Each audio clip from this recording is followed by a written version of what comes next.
Hello students, class 9 के social science के lesson number 2 Europe में समाजवाद एवं रूसी क्रांति के पार्ट 6 में आपका स्वागत है।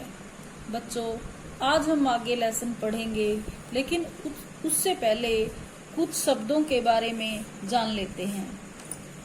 पूंजीवाद एक ऐसी व्यवस्था जिसमें उत्पादन के साधनों पर निजी स्वामियों का प्रभुत्व होता है। समाजवाद ऐसी व्यवस्था जिसमें उत्पादन के साधनों पर किसी विशेष व्यक्ति का अधिकार न होकर पूरे समाज का अधिकार होता है। बोल्शेविक कौन थे? रूसी सामाजिक लोकतांत्रिक मजदूर दल के अंतर्गत बहुसंख्यक दल को बोल्शेविक कहा जाता था। इस समूह का नेता लेनिन था। इस समूह का विश्वास था कि संसदीय सिद्धांत पर आधारित कोई भी दल रूस में क्रांतिकारी राजनीतिक और अन्य परिवर्तन नहीं ला सकता। बोल्शेविकों के नेता लेनिन ने क्रांति का सफल नेतृत्व किया। मेनशेविक रूसी सामाजिक लोकतांत्रिक मजदूर पार्टी में अलग मत वालों को मेनशेविक कहा गया। यह समूह फ्रांस या ब्रिटेन की भांति रूस में भी संसदीय प्रणाली में विश्वास रखते हुए निर्वाचनों में भाग लेने का समर्थक था। बच्चों, जो बोल्शेविक दल था वो संसदीय प्रणाली, चुनाव इत्यादि में विश्वास नहीं रखता था, जबकि मेनशेविक दल संसदीय प्रणाली में वोटिंग में विश्वास रखता था। अब हम आगे लेसन पढ़ते हैं।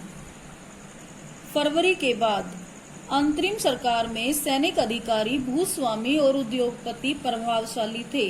उनमें उदारवादी और समाजवादी जल्दी से जल्दी निर्वाचित सरकार का गठन चाहते थे। जनसभा करने और संगठन बनाने पर लगी पाबंदी हटा ली गई। हालांकि निर्वाचन का तरीका सब जगह एक जैसा नहीं था, लेकिन पेट्रोग्राद सोवियत की तर्ज पर सब जगह सोवियतें बना ली गई। अप्रैल 1917 में बोल्शेविकों के निर्वासित नेता व्लादिमीर लेनिन रूस लौट आए। लेनिन के नेतृत्व में बोल्शेविक 1914 से ही युद्ध का विरोध कर रहे थे। उनका कहना था कि अब सोवियतों को सत्ता अपने हाथों में ले लेनी चाहिए। लेनिन ने बयान दिया कि युद्ध समाप्त किया जाए, सारी जमीन किसानों के हवाले की जाए और बैंकों का राष्ट्रीयकरण किया जाए। इन 3 मांगों को लेनिन की अप्रैल थीसिस के नाम से जाना जाता है। उन्होंने ये भी सुझाव दिया कि अब अपने रेडिकल उद्देश्यों को स्पष्ट करने के लिए बोल्शेविक पार्टी का नाम कम्युनिस्ट पार्टी रख दिया जाए। बोल्शेविक पार्टी के ज्यादातर लोगों को अप्रैल थीसिस के बारे में सुनकर काफी हैरानी हुई।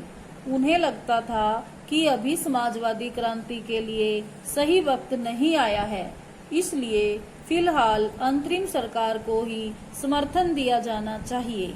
लेकिन अगले कुछ महीनों की घटनाओं ने उनकी सोच बदल दी। गर्मियों में मजदूर आंदोलन और फैल गया। औद्योगिक इलाकों में फैक्ट्री कमेटियां बनाई गई। इन कमेटियों के माध्यम से मजदूर फैक्ट्री चलाने के मालिकों के तौर तरीकों पर सवाल खड़ा करने लगे। ट्रेड यूनियनों की तादाद बढ़ने लगी। सेना में सिपाहियों की समितियां बनने लगी। जून में लगभग 500 सोवियतों ने अखिल रूसी सोवियत कांग्रेस में अपने प्रतिनिधि भेजे। जैसे जैसे अंतरिम सरकार की ताकत कमजोर होने लगी और बोल्शेविकों का प्रभाव बढ़ने लगा, सरकार असंतोष को दबाने के लिए सख्त कदम उठाने लगी। सरकार ने फैक्ट्रियां चलाने की मजदूरों द्वारा की जा रही कोशिशों को रोकना और मजदूरों के नेताओं को गिरफ्तार करना शुरू कर दिया। जुलाई 1917 में बोल्शेविकों द्वारा आयोजित किए गए विशाल प्रदर्शनों का भारी दमन किया गया। बहुत सारे बोल्शेविक नेताओं को छिपना या भागना पड़ा।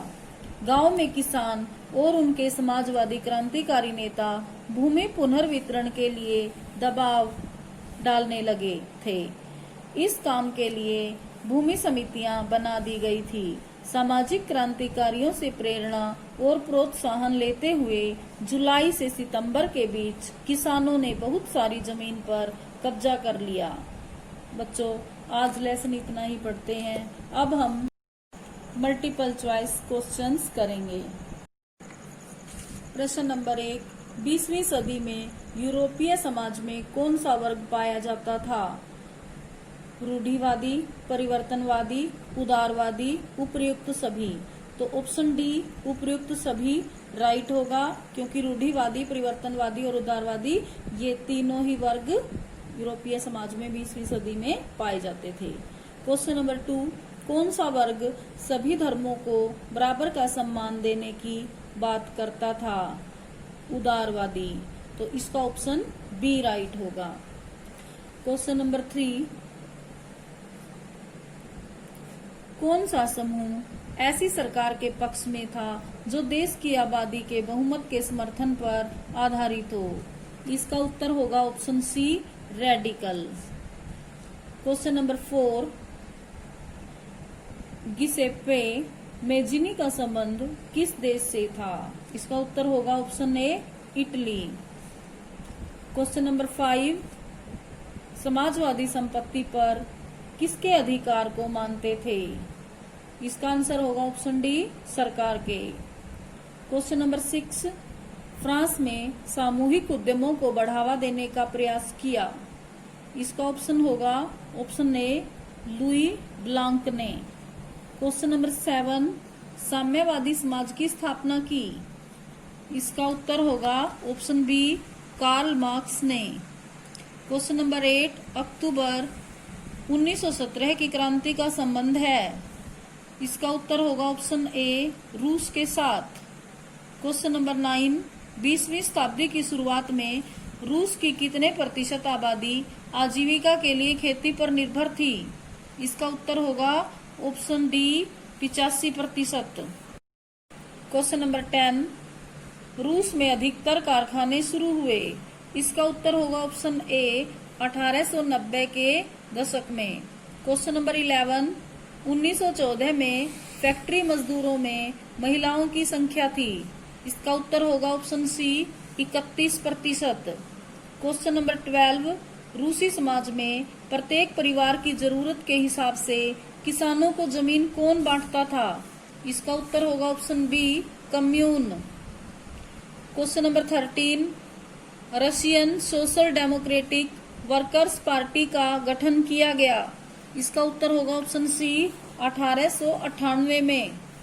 क्वेश्चन नंबर 14, रूस में समाजवादी क्रांतिकारी पार्टी का गठन किया गया। इसका उत्तर होगा ऑप्शन बी 1900 में। क्वेश्चन नंबर 15, खूनी रविवार का संबंध रूस की किस क्रांति से है? इसका उत्तर होगा ऑप्शन ए 1905 की क्रांति। क्वेश्चन नंबर 16, 1917 तक रूस में कितने लोग मारे जा चुके थे? इसका उत्तर होगा option C 70 lakh. Question number 17, 1916 की सर्दियों में रूस में किस चीज की दुकानों पर दंगे होने लगे? इसका उत्तर होगा ऑप्शन बी रोटी की दुकानों पर। क्वेश्चन नंबर 18, बोल्शेविकों के निर्वासित नेता लेनिन रूस कब लौटे? इसका उत्तर होगा ऑप्शन सी अप्रैल 1917 में।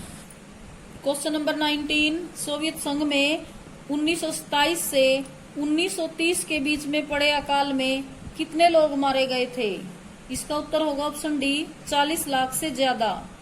क्वेश्चन नंबर 20, रूस की क्रांति की शुरुआत हुई थी। इसका उत्तर होगा ऑप्शन ए पेट्रोग्राद से। क्वेश्चन नंबर 21, रूस की अस्थायी सरकार का तख्ता पलटा। इसका उत्तर होगा ऑप्शन डी नवंबर 1917 में।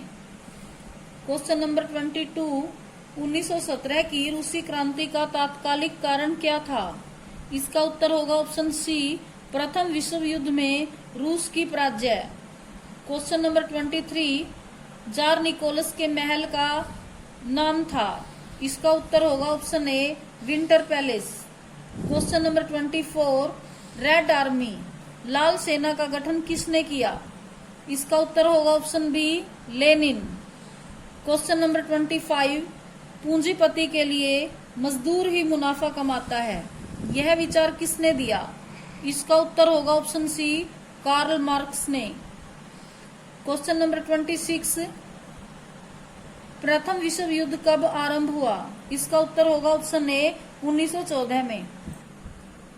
बच्चों, आज हम इतने ही मल्टीपल चॉइस क्वेश्चंस करेंगे, तो आज के लिए इतना ही। धन्यवाद।